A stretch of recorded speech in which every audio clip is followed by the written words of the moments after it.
Gravity Trap, a deep space survival horror story for narration. Prologue, the sound of falling that never comes. Space has its own kind of silence, one that isn't empty but waiting. Mara then learned that on salvage runs, the way a dead ship can hum like a throat that forgot how to speak, the way old air tastes of metal and prayers, the way your visor reflection becomes your only company for hours. But the distress beacon from Asterion Station didn't sound like silence. It sounded like a man laughing through broken teeth. 3 pulses, a pause, 3 pulses again. And underneath it, almost lost inside the static, a soft, wet clicking, as if something small was tapping on the inside of a skull. "Beacon's automated," Ilya Kane said, though his voice didn't believe his own words. He sat strapped into the forward seat of the cutter Lark, gloved hands hovering over the console like he expected the panels to bite. "Automated beacons don't laugh," Dr. Sato murmured from behind them. She was the only one who didn't sound afraid. That was her talent, turning fear into a specimen and placing it gently in a jar. Mara kept her eyes on the main display. Asterion Station, a ring of modules around a central spine, hanging in the dark like a cracked halo. The station's running lights were wrong, too dim, too slow, as if power was being rationed by someone who didn't understand what light was for. Far behind Asterion, barely visible, the rogue planet hung like a bruise. No star warmed it. No sunrise ever touched it. A world that had been thrown out, orphaned from every system that might claim it.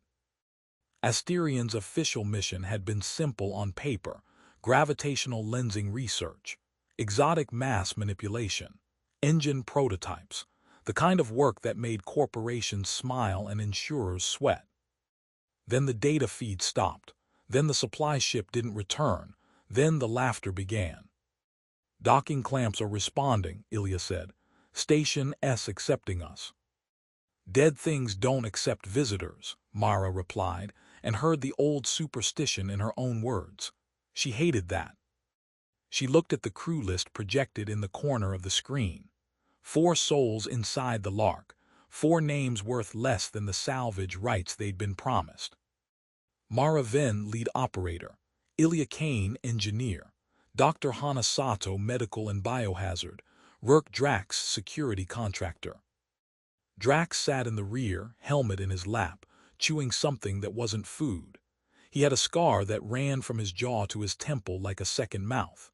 When Mara glanced back, he smiled with one eye and kept chewing. "You all hear it?" he asked. "That laughing makes you want to laugh back." "No," Mara said. He shrugged. "Suit yourself." Outside, Asterion Station rotated with patient inevitability. In that slow spin was a promise. Step inside, and the universe might forget which way down is. Mara keyed the comms. "Lark to Asterion Control. Identify, respond." Only static came back. Static, and then a whisper. Not through the radio, inside her own skull. "Come closer." Mara froze. Her hand tightened on the throttle until her glove squeaked. "Did you?" she began. Ilya swallowed. "Yeah." Dr. Sato's eyes lifted, pupils widening as if she'd seen a shadow move behind Mara's faceplate. Drax chuckled. "Now that," he said, "is a welcome." The cutter Lark slid toward the docking ring, and Asterion Station opened its mouth. Act I, the station that ate gravity. The airlock was cold the way a morgue is cold, not merely chilled but purposefully preserved. Mara floated through first, mag boots off, letting her suit thrusters nudge her forward. The station's artificial gravity was intermittent, faint at the edge of the lock, gone entirely once she crossed the threshold. Asterion's interior lights flickered with a lazy pulse. Every surface was filmed with a thin dust of ice crystals, frozen humidity glittering like crushed glass. It caught her headlamp beam and threw it back in needles. Ilya followed, tether line clipped to Mara's belt, then Dr. Sato, then Drax. The hatch sealed behind them with a thick, final clunk. Mara took a breath and tasted air that wasn't her suit's recycled atmosphere. It smelled sweet, like hot copper left in the sun. Life support is running, Ilya said, voice low in their shared channel. Barely. CO2 scrubbers are at 70% efficiency. O2 is stable, but there's something else in it. Define something else, Dr. Sato said. Ilya hesitated. Organic volatiles like old blood. Drax inhaled deeply as if savoring a fine drink. Smells like payday, he said. A corridor stretched ahead, curving with the station's ring. Signage marked sectors: habitation, research, GRAVICS. The distress beacon source pinged from the gravitic wing. Mara's HUD painted a route. 3 bulkheads, 2 junctions, 1 pressure door that wasn't responding. She pushed off, gliding down the corridor, hand trailing along a wall panel. The station's spin gave a faint sense of direction, but without full gravity, everything felt wrong, like walking in a dream where your feet can't find the ground. Halfway to the first junction, she saw the first sign that Asterion had not simply failed. A helmet floated in midair, slowly rotating. Its visor was webbed with cracks. Inside, a thin red smear clung to the glass, suspended in a perfect curve as if painted by an artist in zero-G. Mara reached for it, fingertips brushing the helmet's rim. The helmet spun faster, and a bead of blood detached from the smear. It drifted outward, slow and elegant, and became a sphere, perfectly round, trembling with surface tension. Her light caught it and turned it into a ruby planet. Then a second sphere broke free, then a third. In the middle of the largest sphere, something moved. A shadow the size of a thumb. Mara's stomach tightened. Back, she ordered. Ilya fired a small burst from his thrusters and retreated. Dr. Sato did the same, quiet as fog. Drax leaned forward instead, eyes bright. The shadow inside the blood sphere pressed against the inner surface. A pale, segmented shape unfolded like a flower made of teeth. It wasn't swimming. It was walking, using the blood as a medium, claws finding purchase in viscous red. Then it stopped and looked at Mara. How do you know when something is looking at you in the dark? You don't need eyes. You can feel attention like weight. The creature flexed, and the sphere shuddered. Mara's hand went to the cutting torch mounted on her forearm. Hostile bioform, she said. Confirmed. Dr. Sato's breathing quickened. That's not possible. Nothing like that survives in a station environment without. The sphere popped.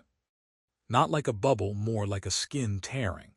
Blood sprayed outward in slow-motion threads, and the creature shot free, propelled by its own violent contraction. It hit Mara's faceplate. A tiny impact, but enough to make her vision blur with red streaks. It clung to her visor, legs splayed, mouth opening and closing in frantic hunger. Mara screamed short, sharp, then steadied herself. Panic wasted oxygen. She slammed her forearm torch against the visor, ignited. A tongue of blue-white heat licked the creature. It curled, shrieked a sound too high for human throats, and released its grip.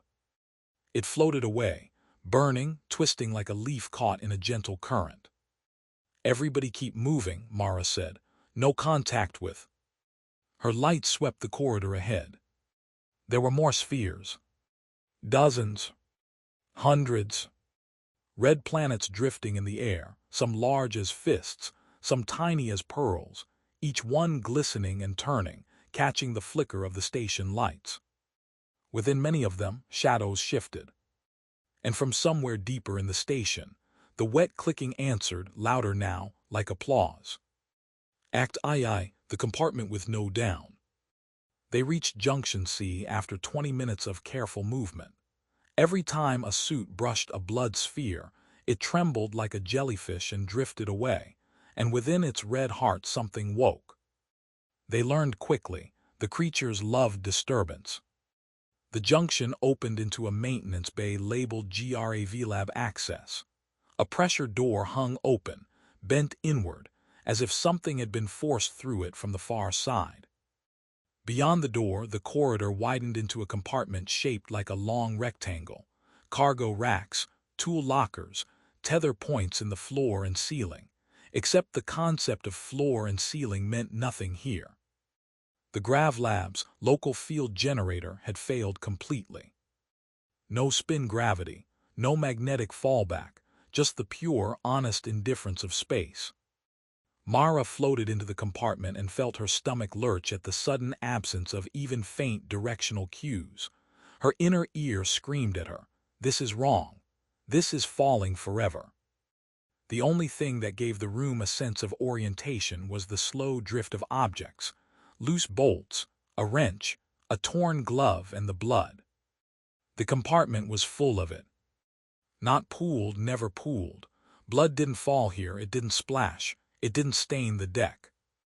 It floated, held together by surface tension and the station's cold, forming spheres of every size, suspended like a constellation of red moons. Some of them were so large they distorted the light, bending the beam of Mara's headlamp into halos. Others were thin and shimmering, like red soap bubbles that had somehow forgotten how to pop. And in that floating red universe, something moved with purpose. A man, or what was left of him. A suit floated near the center of the compartment, tether line wrapped around a handrail. The suit's faceplate was intact, but inside the helmet was filled with blood spheres, small, tight, like a cluster of grapes. Asterian logo on the chest, rank stripe on the shoulder. The body inside was hollow. Not decomposed, not exploded, simply emptied as if something had scooped out everything soft and left the skin behind. Dr. Sato drifted forward, hand outstretched. "That's..." "Don't," Mara snapped too late. Sato's fingertips brushed the suit's chest plate. The tether line twitched. A tiny creature darted out from behind the body, disappearing into a nearby blood sphere. Then another. Then 5 more. The clicking rose into a chorus. Blood spheres all around them began to ripple, as if the entire room had become a pond, and something large had moved beneath the surface. Ilya's voice cracked. "Mara, there are thousands." Drax drew his rifle, an old coilgun modified for vacuum. "Finally," he said. The first creature attacked. It launched from a blood sphere like a flechette fired from a gun, body snapping straight. It hit Ilya's thigh, clamped onto his suit with a mouth like a circular saw, and began to chew. Ilya shouted, thrashing, trying to grab it. The creature didn't care about his hands. It cared about pressure. It cared about the soft warmth beneath polymer layers. It bit again, and Mara saw the suit's outer fabric fray. "Suits," Mara barked. "Stay tethered, don't spin, don't." A second creature hit her shoulder and latched onto her suit's joint seal. She felt it vibrate, teeth grinding. Mara twisted, grabbed the creature's body and pulled. It stretched like cartilage and refused to tear. Dr. Sato fired her thrusters in panic, bumping a nearby blood sphere with her elbow. The sphere burst, and blood sprayed across her visor in a slow, blooming veil. For a heartbeat, Sato's faceplate was painted red. Inside that red fog, 3 pale shapes unfolded like knives. They struck.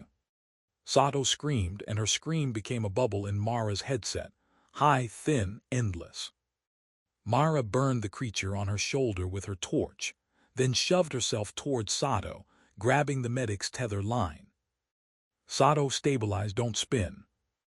But Sato was already spinning, slowly, disoriented. Her thruster burst uneven. A creature clung to her forearm joint, another to her neck ring. A third crawled across her visor, leaving a trail of blackened slime in the red. Drax fired. The coilgun round punched through a blood sphere, and the sphere exploded into a glittering cloud of droplets that drifted outward like a crimson nebula. The round then hit the creature on Sato's neck and vaporized it into pale dust. "Hold still," Drax growled. Sato didn't, she couldn't. Fear made her limbs flail, and every flail disturbed more spheres. More spheres popped. More creatures launched. The compartment turned into a storm of red and teeth. Mara made a choice. She yanked Sato toward a tool locker, slammed the locker open, and shoved the medic inside. Half her body, then the rest, sealing her in with a metal door that clicked shut. Sato's scream became muffled. Ilya stared at Mara, eyes wide. "You." "I'm saving her," Mara said, and hated the lie. Or maybe it wasn't a lie, not yet. Drax grabbed Ilya's leg, tore the chewing creature away, and crushed it between gloved fingers. It burst like an overripe fruit, releasing a smear of pale gel. Then it twitched. Even crushed, it tried to bite. Drax snarled and threw it into a blood sphere, where it vanished into red like a fish into water. "Bad news," Ilya said, voice trembling. "My suit's breached." "Seal it," Mara snapped. "Patch kit now." Ilya fumbled, hands shaking, trying to slap a patch over the frayed spot. A bubble of air escaped in a perfect, shimmering sphere, drifting upward. No, not upward, just away. Mara watched that bubble and felt a chill. In this room, even your breath becomes a target. The creatures were drawn to pressure differentials, to leaks, to the promise of warmth. One of them turned in mid-flight and rocketed toward Ilya's, escaping air bubble like it could smell oxygen. It hit his thigh again, and this time its teeth found a seam. A thin line tore. And blood, real blood, beaded out, not dripping, not falling, but forming instantly into a string of tiny red spheres that drifted away from Ilya's leg like a trail of rubies. Ilya cried out, "Mara!" Mara grabbed his tether and hauled him toward the far bulkhead, where a manual gravity control panel was bolted beside a sealed hatch. "Grav controls," she said, "if we can restart the field." "Restart it," Drax laughed, firing again. "You want to turn on gravity in a room full of floating blood." Mara's eyes flicked to the red spheres around them. Hundreds, thousands, each one a potential hiding place. If gravity returned, those spheres would fall. They would splatter. The creatures inside would be flung, crushed, or freed. "There's no choice," Mara said. "We can't fight them in zero-G. They use the blood like cover." As if to prove her point, 3 creatures vanished into a large sphere near the ceiling, disappearing into red. Their pale bodies distorted behind the blood, invisible unless you knew where to look. Then the sphere drifted between Mara and Drax, and for a moment Drax's line of sight was blocked. In that moment, something lunged from the sphere and hit Drax's visor. He grunted, staggered, and for the first time his bravado cracked. The creature's teeth scraped his faceplate, searching for a weak point. Mara ignited her torch and burned it off. It released, writhing, and drifted into another sphere. Drax exhaled. "Okay," he admitted, "that's unpleasant." Mara slammed her palm onto the manual panel. "Nothing." No lights, no response. "Power S out," Ilya whispered, eyes darting. "Local generator is dead." "Then we reroute," Mara said. "We can jump power from the spine." Drax's gaze shifted to the sealed hatch beside them. A placard read, "Mass Anchor Chamber, authorized personnel only." Below the placard was a warning label in faded red. "Do not engage anchor without external trajectory clearance." "What's behind that?" Drax asked. Mara didn't answer, she already knew. Asterian's gravitic research wasn't about comfort fields or station spin. It was about mass, about making something that wasn't there. A gravitational anchor. A trap. The laughter from the beacon suddenly made sense. The hatch's manual wheel was slick. Mara's glove came away red. Not a smear, beads, forming instantly into tiny spheres that floated from her fingertips. The blood wasn't old, it was fresh. Someone had opened this hatch recently. And bled doing it. "Open it," Drax said softly. Mara stared at him. "We don't know what's inside." Drax's smile returned sharp. "I do, money." Another sphere popped nearby. A creature launched. Mara didn't have time to argue. She spun the wheel. The hatch swung inward, and cold air rushed out like a held breath. Beyond was darkness, deeper than the compartment's flickering lights. And in that darkness, something massive shifted, as if a mountain had moved an inch.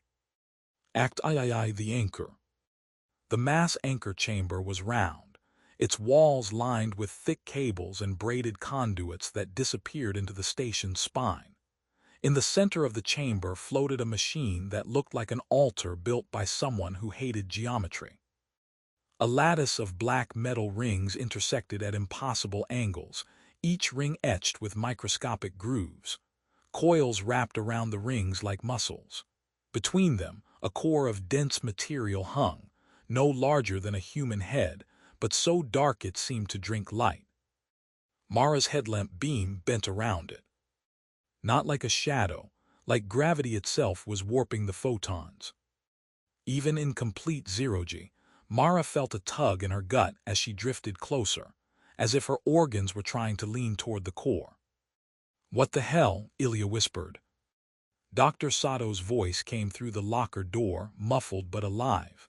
"That's not a standard field generator.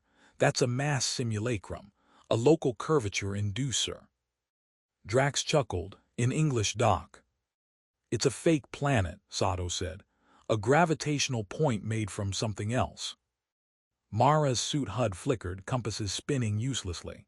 Her thrusters felt sluggish, like pushing through syrup. The core wasn't just heavy, it was persuasive. "Anchors engaged," Ilya said, scanning the readouts on a nearby panel. "Partially, but it's unstable, it's drawing power and dumping it, like it's trying to hold a shape it can't remember."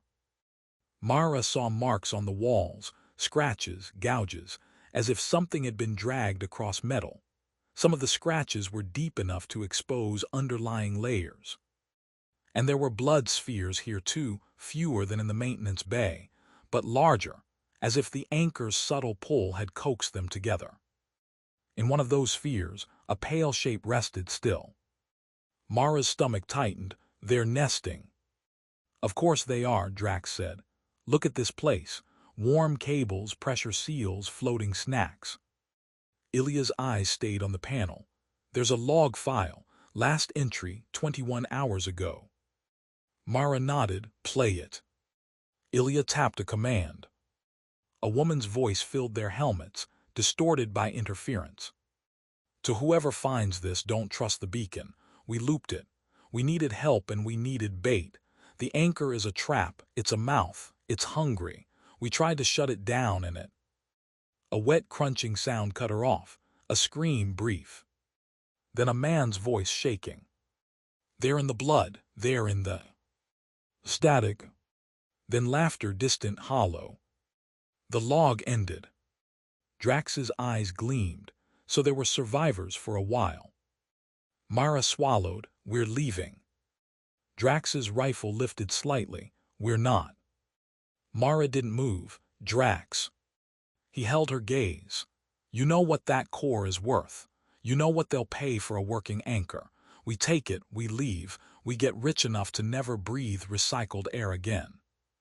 "We can't take a gravity well," Mara snapped. "It's wired into the station." Drax stepped closer, boots magnetizing to a wall panel for stability. "Then we take the core, or the data, or whatever makes it tick." Ilya looked between them, terrified.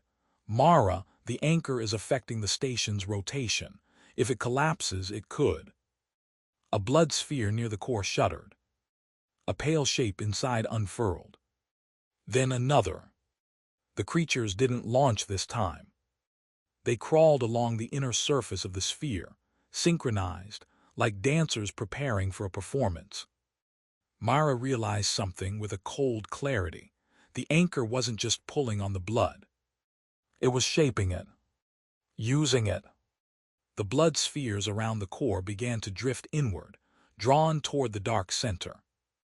As they moved, the creatures inside them stayed still, letting the blood carry them like boats. A living minefield. Back, Mara whispered. Too late. One of the spheres brushed a cable. The sphere popped. Blood droplets scattered, but instead of drifting outward, they curved, arcing toward the core in graceful spirals. The anchor's pull caught them. Each droplet became a bullet of red, accelerating. They struck Mara's suit with tiny impacts, tap, tap, tap like rain on a window. Inside each droplet, a creature rode the flow, tucked into the blood like a parasite in an egg. They slammed into her suit, and the creatures burst out, clinging instantly, teeth-seeking seams. Myra ignited her torch, sweeping it across her own arm, burning off 2, 3, 4 creatures. They shrieked and fell away, but their bodies didn't drift far. The anchor tugged them back. They bounced against the core like moths against a lamp. Drax fired into the swarm, coilgun rounds punching through droplets and bursting blood into fine mist that spun into the core. The mist formed a halo, a red ring around a dark center, a miniature accretion disk. Mara's mind flashed with an impossible image, a black hole feeding. Ilya screamed as a creature bit into his calf seal. His patch kit floated away, tumbling end over end. Dr. Sato pounded on the locker door from inside. "Let me out." Mara shot toward the locker, fingers gripping the latch. Something grabbed her tether. "Drax." "Don't," he said. "If we open that, she'll panic and—" "She's already panicking," Mara snarled. "She'll die anyway," Drax said, and there was no cruelty in his tone, only math. Mara's jaw clenched. Then the station shuddered. Not a vibration, an orientation shift. A sudden, subtle pull that made Mara's stomach drop. Gravity. Not full, not stable, but present. For the first time since entering the Grav Lab, Mara felt a direction. Down. But it wasn't aligned with the station's spin. It was aligned with the anchor. Every loose object in the chamber began to fall toward the core, including the blood. The blood spheres dropped like red meteors. They hit the core's invisible boundary and smeared, flattening into disks that spun. The creatures inside were flung out, stripped from their blood cocoons like seeds from fruit. They screamed an ultrasonic chorus and clung to anything they could, cables, walls, suits. Mara felt herself pulled too, body drifting toward the core despite her thrusters. Her HUD flashed warnings: local gravity anomaly, trajectory unstable. Ilya's voice was a sob. "It's starting, the trap is closing." "Trap?" Mara gasped, fighting the pull. "What?" Dr. Sato's voice strained. "The anchor isn't just creating gravity, it's creating a well, a lens. It's bending paths inward. That's why the supply ship didn't return. That's why we can't." A creature bit into Mara's elbow joint. Pain flared as its teeth found a seam and tore. A thread of blood escaped. It didn't drift. It fell curving toward the core. Her own blood, betraying her, pulled into the anchor like an offering. Mara's breath hitched. In that moment she understood. The anchor wanted blood because blood was mass, and mass was what it knew how to hold. It was using their bodies as fuel to stabilize itself. A machine learning to be a planet by eating people. Drax's eyes widened as he watched his own breath vapor drift toward the core. For the first time, greed faltered. "We shut it down," Mara said. "How?" Ilya shouted. Mara's gaze snapped to the panel. A manual override switch sat under a protective cover, labeled, "Anchor Dump Emergency Only." Beside it, a warning. "Dumping will cause rapid gravity inversion in adjacent compartments." Rapid inversion. In 0G, blood spheres floated. In normal gravity, they fell. In inverted gravity, they would.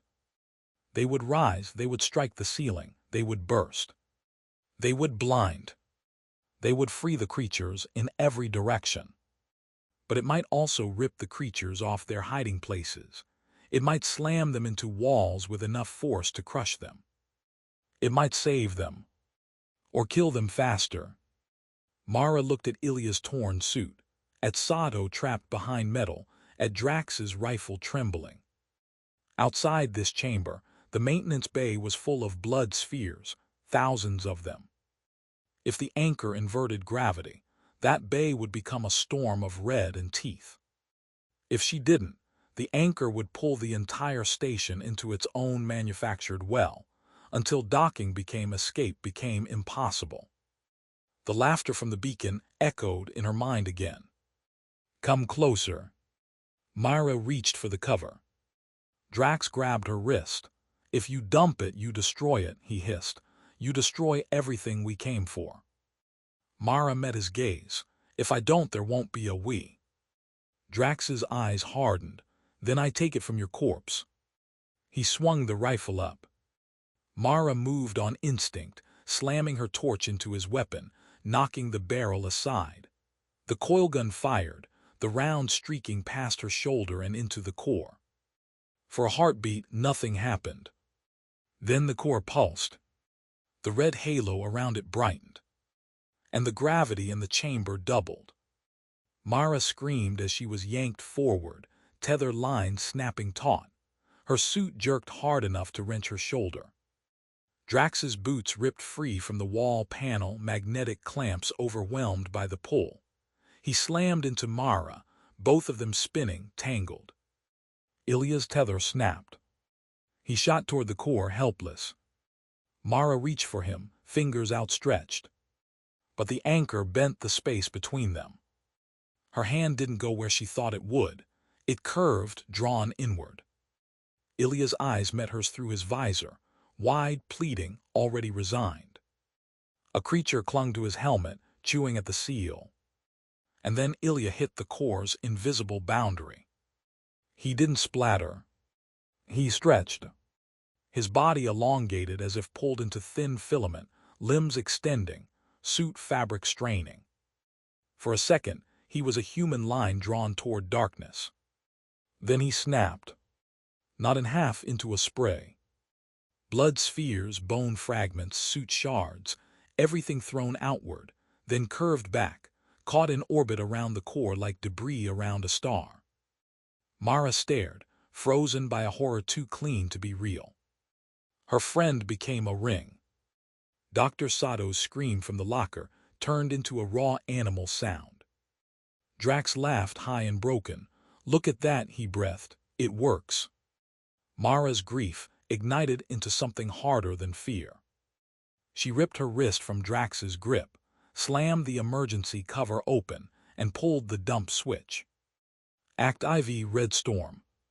The anchor screamed. Not a sound, an effect. A sudden, violent shift in forces that made Mara's teeth vibrate and her vision tunnel. Gravity vanished. Then returned. Then flipped.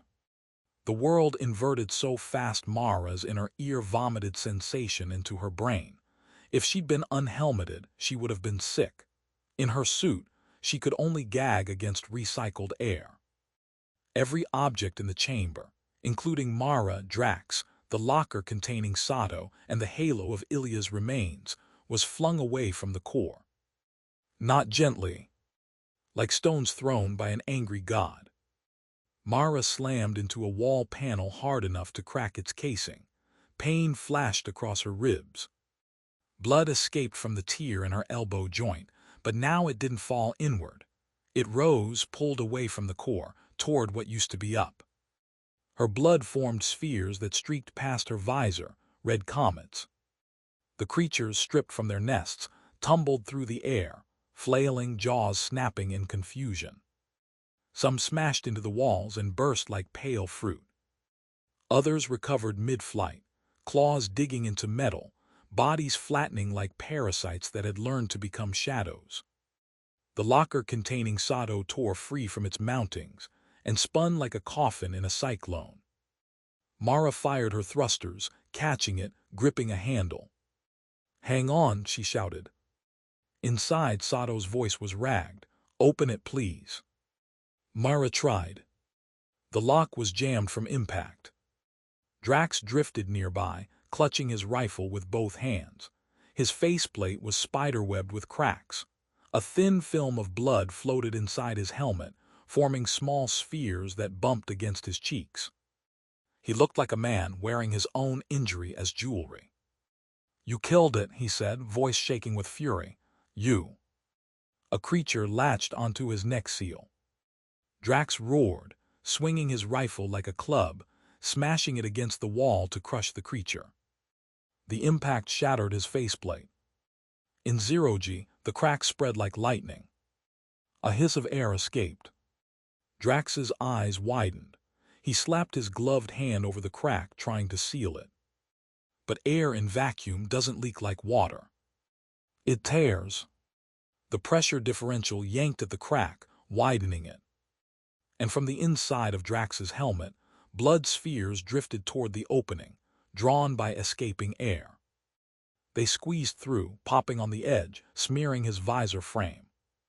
One sphere carried a creature. The creature wriggled through the crack and into the gap between Drax's face and the remaining glass. It bit. Drax screamed, and his scream became a wet gurgle as his oxygen escaped faster.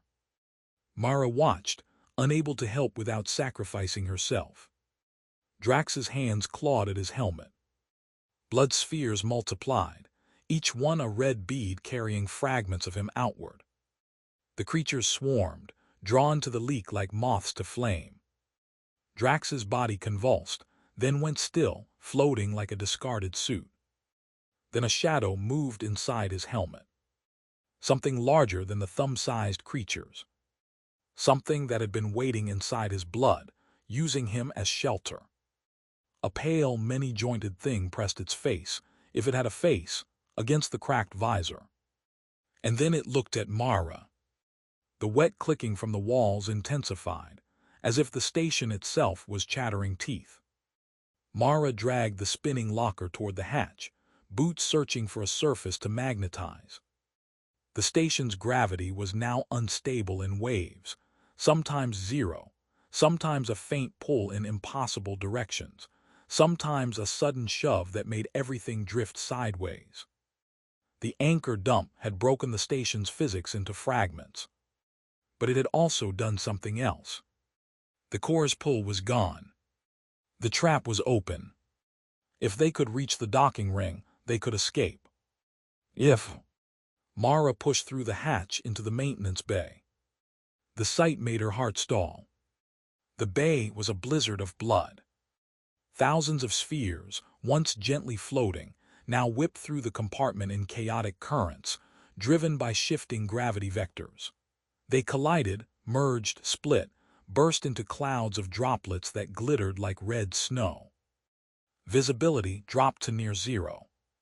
Her headlamp beam turned into a red tunnel, refracted and scattered by countless tiny spheres. And within that storm, the creatures moved like sharks in murky water. She saw them only as pale flashes, glimpses of teeth, sudden shadows that vanished behind red. One struck her shoulder again, another hit her calf, another found the tear in her elbow and began to chew. Mara burned them off with her torch, but each burst of light attracted more. They liked heat, they liked motion, they liked the promise that something alive was still bleeding. Sato pounded inside the locker. "Mara, please." Mara fought the lock again, fingers slipping. A gravity wave hit, yanking the locker upward. Mara clung, boots magnetizing to the nearest rail, wrenching her spine. The locker slammed into the ceiling. No, the wall that had become ceiling and dented. Inside, Sato cried out, breath ragged. Mara's mind raced. She couldn't open it here in the storm. The moment Sato emerged, her panic would burst more spheres, more creatures would launch. She had to get Sato out first, then. Then what? There was no safe compartment anymore. The station was a broken maze of shifting down. Mara forced herself to breathe. Think like salvage, Think like physics. Blood spheres were not just obstacles, they were mass, they were payload. And the creatures hid inside them. If she could change the blood state, change its surface tension, freeze it, she could trap the creatures. Cold. The station was already cold, ice crystals everywhere. If she vented the bay to space, temperature would plummet, moisture would flash freeze. Blood spheres would become blood ice. Would the creatures survive frozen? Maybe, maybe not. But frozen spheres would also become projectiles in the gravity storm, capable of cracking visors, shredding suits. Vent the bay and you might kill the creatures, along with yourself. Mara's gaze fell on a panel marked Emergency Purge, Maintenance Bay. A venting control. She laughed once bitterly, and the sound bounced inside her helmet like a stranger's. Her suit HUD flashed, oxygen 41%, arm seal compromised. She was bleeding, and the station was hungry. Mara dragged the locker toward the panel. Behind her, something moved through the red storm with deliberate patience. Not a swarm, a single presence. The larger thing she'd seen in Drax's helmet. It was using the blood spheres like stepping stones, pushing them aside without bursting them, as if it knew how to move gently. As if it understood that noise called the small ones, and it didn't want competition. Mara felt it before she saw it. A pressure in her chest, a sense of being hunted by something that didn't hurry because it didn't need to. She turned her light. The red storm parted for a heartbeat, and she saw it. A creature the length of her forearm, pale and translucent, its body segmented into rings that flexed like muscle. Its head was a circular maw lined with teeth, but behind the teeth was something worse. A structure like a rasp, a grinding plate designed to shred seals and skin alike. Along its back grew thin filaments that waved in the air, tasting chemical traces. It wasn't born in space. It was engineered for it. Dr. Sato's voice faint through the locker. Mara, I remember the research briefs. Hematotrophs, micro-anchored parasites. They were supposed to clean spills in zero-G, eat blood, then die, but if they adapt. Shut up, Mara whispered, not to Sato, but to the thought that humans had created this. The large creature advanced, pushing a blood sphere aside with its head. The sphere rolled away like a planet nudged out of orbit. Mara raised her torch, ignited. The creature paused, filaments waving, considering. Then it lunged. Mara fired her thrusters, dodging, but gravity shifted again and her trajectory curved unexpectedly. The creature struck her forearm, biting into the torch housing. Metal screamed as teeth scraped. Mara swung the torch, pressing flame against the creature's head. It recoiled, but not in panic, in irritation. It released and drifted back, filaments curling. A smaller creature hit Mara's thigh, and she kicked it away. She was surrounded. Mara slammed her palm against the purge panel. A warning flashed, purge will vent to space, confirm. She confirmed. The bay's far hatch blew open with explosive force. Air rushed out. Blood spheres raced toward the opening, accelerating like a school of fish fleeing a predator. Mara clung to the rail, boots magnetized, locker tethered to her belt. The red storm became a river. Spheres collided, burst, turned into mist that was immediately sucked toward the void. The creatures screamed as their blood shelters were torn away, their bodies dragged toward the opening. Many clung to surfaces, claws scraping, but most were too small, too light. They flew. Mara felt her own blood spheres rip from the tear in her suit, pulled outward. Pain flared as the pressure tugged at the wound. Her oxygen level dropped faster. The large creature clung to a support beam, filaments thrashing in the rushing air. It looked at Mara, and in its posture was something like hatred. It released, letting the airstream take it. For a moment, Mara thought it was being sucked out. Then she saw its plan, It rode the flow, angling its body like a glider, using the pressure gradient to steer toward her. A predator surfing vacuum. It slammed into Mara's chest. Claws dug into her suit. Teeth found the seam near her collar ring. Mara screamed, torch flaring. The creature bit. The collar seal tore. A ring of air rushed out of Mara's suit. Her world narrowed to alarms, and the sensation of life being pulled from her lungs. She grabbed the creature's head with both hands, forced it into the torch flame. It shrieked, thrashing, but its teeth kept grinding, widening the tear. Mara's fingers went numb. She saw through the red mist rushing past, the purge hatch widening, the stars beyond like needles. She was going to be pulled out. She was going to die in the mouth of her own suit. Then the locker slammed into her side as the tether snapped tight. Sato's trapped mass acted like an anchor, holding Mara against the rail. Mara used that moment. With a desperate twist, she wedged the creature between her chest plate and the rail, pinning it. Then she drove the torch directly into its mouth. Flame poured into the circular maw. The creature convulsed, filaments curling inward like burning hair. It released. Mara kicked it into the rushing stream.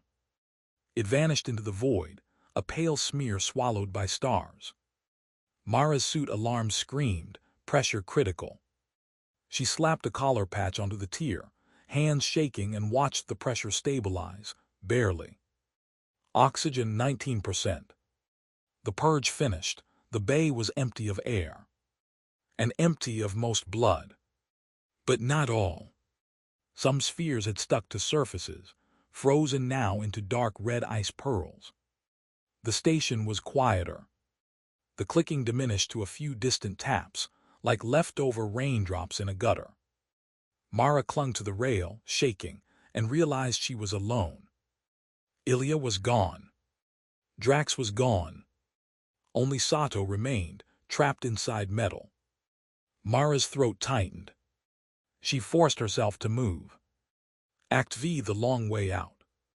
In vacuum, sound becomes memory. Mara's breaths were loud in her helmet, each one a theft from a dwindling supply. She dragged the locker through the now quiet maintenance bay, using handrails and tether points, guiding herself through a cloud of frozen blood pearls that floated like dark gems. Some of the pearls contained shapes, tiny creatures frozen mid-curl. Others were empty, just blood. Every so often, she saw movement in the shadows beyond her light. Not the small ones, most had been vented. Something else. Something that could cling, wait, and survive. The station's gravity stabilized into a faint, wrong-direction pull, as if the anchor dump had left a ghost field, a lingering curvature that could not decide where to point. Mara followed the HUD route toward the docking ring. At Junction C, the corridor was littered with debris. Shattered panels, broken hand tools, a severed glove with a string of frozen blood pearls trailing from it like a rosary. She passed the helmet they'd found first. Its visor was now clean. The smear of blood was gone. Something had eaten it. Her comm channel crackled. A voice whispered, "Come closer." Mara froze. "Station," she said, voice hoarse. "If you're listening, if anyone's listening." Static. Then laughter faint, like a child trying to mimic an adult. Dr. Sato's voice from inside the locker was weak. "Mara, the beacon, the looping signal, it's the station system. It's not a person. It's an algorithm. It's trying to attract mass." "Like bait," Mara whispered. "Yes," Sato said, "because the anchor needs mass to stabilize. It needs bodies, blood, anything with weight." Mara stared down the corridor and felt the station watching her through cameras that might not even have lenses anymore. It was alive, not in the way she was. But it was hungry, in the way a machine can be hungry when its parameters become survival. Mara reached the airlock to the docking ring. The hatch controls were dead. Manual wheel only. She gripped it, turned. The wheel fought her, stiff with ice. She kept turning. Halfway through, the station trembled again, an echo of gravity shifting. Behind her, something clicked. Mara's light swung. In the corridor, a line of frozen blood pearls drifted, bumping gently against the wall. And among them, one pearl moved. Not the pearl itself, something inside it. A tiny pale shape thawing. Hell. There was no heat, no air, no reason. Unless the creature had learned to generate warmth from chemical reactions. Unless it had become self-sustaining. Mara's jaw clenched. She raised her torch, but her fuel gauge was low. One more long burn and the torch would die. The pearl drifted closer, and the shape inside pressed against the ice, cracking it. Mara realized freezing had not killed them all. It had only slowed them. And the station was cold, but it wasn't constant. Warmth existed in pockets, near power conduits, near life support vents. The creatures could move if they were patient. They could wait until she was tired, until her oxygen ran out, until she made one mistake. The hatch wheel turned with a final clunk. The airlock opened into the docking ring corridor. Mara dragged the locker through. Inside this section, there was still faint atmosphere, thin, stale, but present. The station's emergency bulkheads had sealed the purge zone behind her. The moment she crossed into air, the frozen blood pearls began to sweat, their surfaces glistening. Thawing. Mara's heart hammered. She needed to get Sato out. Now. She set the locker against the wall, unhooked the jammed latch with a pry tool and wrenched. Metal squealed. The door popped open. Dr. Sato spilled out, gasping, eyes wild. She looked at Mara's patched collar seal, at the blood bead spheres clinging to Mara's suit like dew. Then she looked down the corridor. And she froze. Mara followed her gaze. The docking ring corridor was lined with more blood. Not floating spheres, stains, smears, handprints, as if someone had crawled here in gravity before it failed. At the far end, near the docking clamp controls, a figure stood. Human-shaped, suitless, bare skin in the cold air. It turned toward them slowly. Its eyes were gone, empty sockets filled with red spheres that trembled like gelatin. Its mouth opened, and from inside its throat came the wet clicking. Not one creature. Many. A living hive inside a human shell. Dr. Sato whispered, "Oh God," they learned. The figure took a step. Gravity here was faint but present. Its feet made a soft slap on the deck. With each step, a small red sphere fell from its eye socket and rolled, wobbling across the floor. Inside the rolling sphere, a pale creature wriggled. Mara's vision narrowed. This was the station's answer to her purge. If the small ones couldn't fly, they would walk. If blood spheres couldn't float, they would roll. If they needed shelter, they would use a body. Mara raised her torch. No fuel. She raised her cutter blade instead, an emergency ceramic knife meant for tether lines and polymer. Drax would have laughed at it.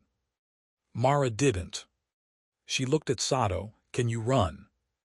Sato nodded, though terror made it a lie. Mara clipped Sato's tether to her own belt. "Stay behind me. Do exactly what I do." The figure lurched forward faster now, body uncoordinated, like a puppet with too many strings. Mara stepped to meet it. The knife felt small in her glove. The figure's chest rose and fell, but not with breath, more like something inside was pumping. As it neared, Mara saw movement under its skin. Ripples, bulges, creatures shifting like worms in a bag. Its hands lifted, fingers curled. Mara waited until it was within arm's reach. Then she slashed. The knife cut across the figure's forearm. Blood burst out. but instead of spraying, it beat it into dozens of small spheres that hung in the air for an instant, suspended by the corridor's weak gravity, before dropping like rain. The spheres hit the deck and rolled, carrying creatures inside them like marbles. Mara's stomach lurched. The figure didn't flinch. It grabbed for her. Mara ducked, drove the knife into its ribs. The blade sank into flesh that felt wrong, too soft, too hollow. She pulled the knife free. More blood spheres spilled out, rolling. The clicking grew louder. The figure's mouth opened wider, jaw dislocating. A pale mass pushed out, like a tongue made of many bodies. A cluster of creatures fused together, writhing, reaching. Mara stumbled back, boots sliding on blood. Sato screamed behind her. The fused mass lunged, striking Mara's suit. Teeth scraped her chest plate, searching for seams. Mara realized the truth. The station didn't need gravity to kill you.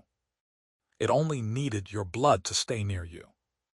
Blood that becomes cover, blood that becomes transport, blood that becomes a weapon. Mara grabbed a nearby fire suppression canister, CO2 foam for electrical fires, and ripped it from its mount.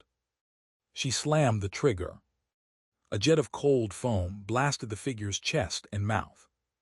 The foam expanded, clinging, hardening. The creatures shrieked as the foam sealed their bodies, choking their movement. The figure stumbled, arms flailing, and fell to its knees. Mara didn't hesitate. She ran. Dragging Sato, she sprinted down the corridor toward the docking clamp controls. Behind them, the figure convulsed, foam cracking as creatures fought. Blood spheres rolled after them like a tide of red marbles. One bumped Mara's boot. She felt something bite through the sole. Pain flared. She kicked it away. The docking clamp panel blinked, weak but alive. Ilya's voice echoed in her memory. Docking clamps are responding. Mara slapped the release. Alarm sounded. The clamps disengaged with a heavy metallic groan that vibrated through the corridor. Outside, through the small viewport, the cutter Lark drifted, tethered by only a soft line. Escape was there. So close. But the station shook again, harder. Gravity surged. Not from spin. From somewhere deeper. The anchor. Mara's breath caught. Impossible, Sato whispered. You dumped it. Mara stared at the viewport as the stars outside seemed to bend slightly, as if the space between the station and the Lark had become a lens. The anchor wasn't dead. It was wounded. And wounded things thrash. The corridor's gravity intensified, pulling toward the station's interior. The Lark began to drift back toward the docking ring, as if reeled in by invisible line. Mara felt her own body pulled too, boots sticking harder to the deck. Sato stumbled, nearly falling. The blood spheres that had rolled behind them now began to roll the other way, pulled back, reversing like a tide. The creatures inside them shifted, sensing direction. The station was trying to close its mouth again. Mara's mind raced. She needed to sever the Lark's tether and push it away before the well recaptured it. But she couldn't reach the exterior controls without leaving the corridor. Unless... She looked at the emergency airlock controls beside the viewport. A manual vent lever. If she vented the docking ring corridor, the rush of air would push the Lark away, like a breath blowing a leaf. It would also suck anything unanchored out with it, including blood spheres, including creatures, including them if they weren't secured. Mara grabbed Sato's harness, clipped it to a floor rail, then clipped her own. She grabbed the vent lever. Sato's eyes widened. Mara, if we vent. We ride the breath, Mara said. She yanked the lever. Air roared out. The corridor's thin atmosphere became a gale, rushing toward the open lock. Blood spheres lifted, swept up, turning into a red tornado. Creatures shrieked as their transport was stolen. The fused figure at the far end was dragged forward, foam cracking, its body scraping along the deck. Mara's tether snapped taut, pulling her stomach against the harness. Her suit pressure held, but the force was brutal. Through the viewport, the cutter Lark lurched away from the station, pushed outward by the escaping air. For a moment, it drifted free. Then the station's gravity tugged again. The Lark's trajectory curved. Still too close. Mara saw the tether line between station and cutter. If she could cut it. She pulled her ceramic knife, leaned into the gale, and sawed at the tether line as it whipped. The line resisted, fibers strong. Sato screamed, "Hurry!" Mara's arms burned. The station's gravity surged again, pulling harder. The tether line tightened, vibrating. Mara slashed again and again. The line snapped. The cutter Lark drifted away, now truly free, tumbling slowly into the dark. Mara's chest tightened with relief that lasted half a heartbeat. Then she realized the next part. They were still on the station. The Lark was leaving without them. Sato stared at the viewport, eyes wide with betrayal and despair. "Mara, I know," Mara said, voice hollow. The station's gravity wave hit again, stronger, and this time the pull was absolute. It yanked blood spheres, debris, foam fragments, everything, back toward the interior. The vent gale slowed, reversed. Air rushed back in through microleaks, equalizing. The docking ring corridor became a lung inhaling after exhale. The station was breathing, and it wanted them back inside. Mara looked at Sato. In her eyes was a question without words. What now? Mara's oxygen was at 7%. Her torch was dead. Her knife was stained. The station's laughter whispered again, close enough to feel. "Come closer." Mara smiled inside her helmet, a small, grim curve. "No," she whispered back, "you come to me." Act VI, the last switch. There was one thing Mara still had. Not a weapon. Not oxygen. Not even hope. Knowledge. A salvage operator learns the anatomy of machines the way a hunter learns the anatomy of prey, where the heart is, where the arteries run, where to cut. Asterion Station's heart was the spine. And threaded through the spine were power conduits feeding every module, including what remained of the anchor. If Mara could overload the spine, she could cook the station from within, burn out the last of the anchor's field, melt the creatures in their hiding places. It would also kill any chance of rescue. But rescue had already drifted away like a cutter into dark. Mara unhooked from the floor rail, grabbed Sato's harness, and pulled her toward the nearest maintenance hatch leading to the spine access conduit. Sato shook her head, tears floating in tiny beads at the corners of her eyes inside her helmet. "We can't," she whispered. "We won't make it." Mara's voice was steady because it had no room left to shake. "Then we make sure it doesn't make it either." They moved through the hatch into a narrow conduit lined with cables as thick as Mara's arm. Here the air was warmer. Here the station's systems bled heat. And here in the warm, the blood pearls thawed faster. Mara saw small creatures crawling along cable insulation, tiny pale bodies leaving wet trails. They turned toward her, sensing warmth and pressure. Sato raised a hand, trembling. "Mara." Mara grabbed a cable junction box, tore it open with brute force. Sparks burst, bright as stars. The creatures recoiled from the sudden light. Mara jammed her knife into the junction, bridging two contacts. The cable screamed as current surged. The station's lights flickered. A faint hum rose, a vibration that traveled through the conduit like a heartbeat.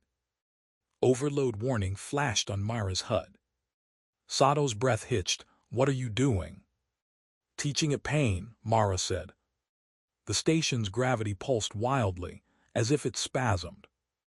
In the conduit, blood droplets began to lift, then fall, then lift again, confused. Creatures shrieked, clinging to cables. Mara moved deeper, dragging Sato, following a maintenance map toward the central breaker. Her suit oxygen hit 4%. Her vision tunneled. The station whispered again, but now the voice was angry, glitching, layered. "No, stop, come." Mara ignored it. At the breaker panel, a thick lever waited beneath a transparent cover, labels in block letters.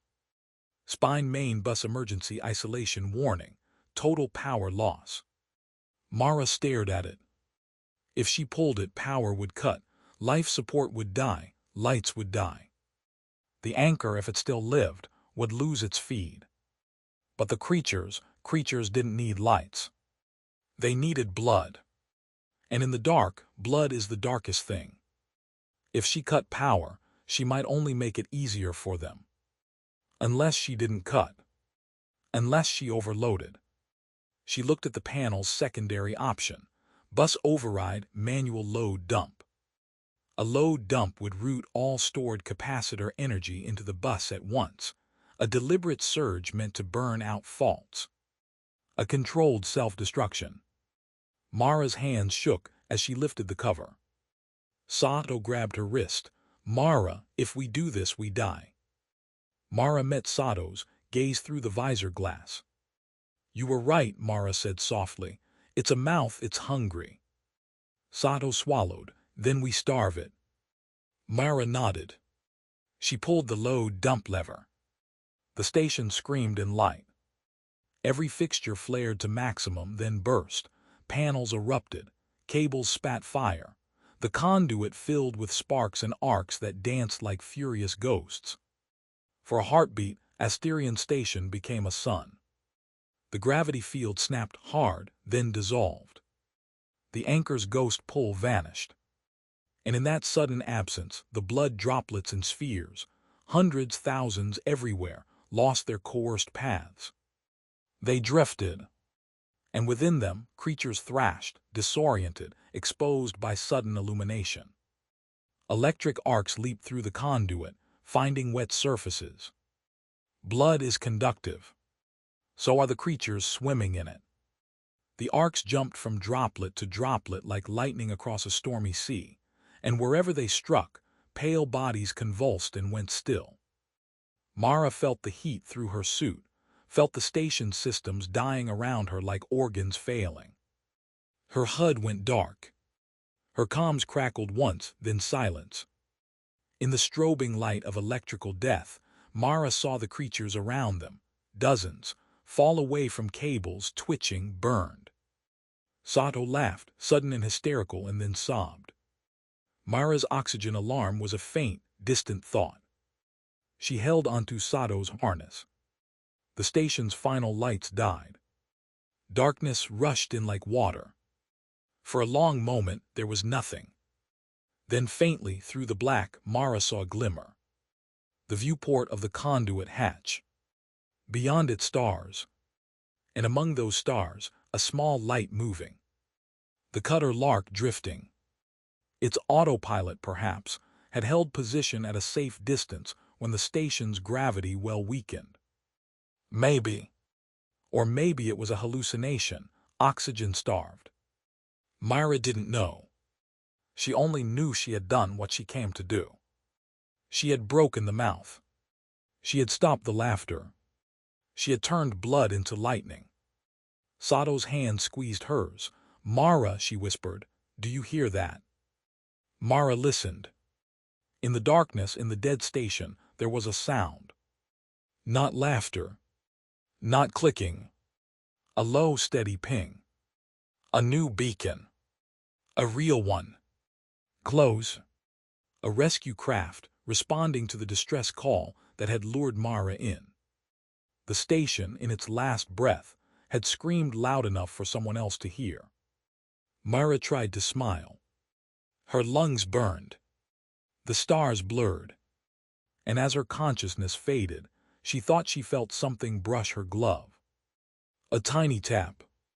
Like a creature testing metal. Like hunger remembering. Mara's last thought was not fear, but a warning she wished she could send into every channel in the void. In Zero-G, blood doesn't fall. It waits. Epilogue Pearl Constellations. They found Asterion Station 2 days later, adrift and dark, its ring scorched, its spine ruptured. They found 2 survivors in a maintenance conduit, Mara Vin and Dr. Hana Sato, strapped together, alive by miracles and stubbornness. They found frozen blood pearls embedded in the bulkheads like gemstones. They found hundreds of tiny pale corpses, burned and brittle. And they found, deep in the wreckage of the mass anchor chamber, the core. Cracked. Black. Still heavy enough to bend a flashlight beam. Still humming faintly, as if remembering how to be hungry. The rescue team logged it, tagged it, and prepared it for towing. They did not see the smallest blood pearl, tucked in a shadowed seam of the core's casing. They did not see the pale shape inside it, curled and waiting. And when the tow ship's engines fired and gravity shifted, the pearl trembled. A crack formed. A tiny mouth opened. And somewhere far beyond any star's comforting light, a wet clicking began again, soft, patient like applause.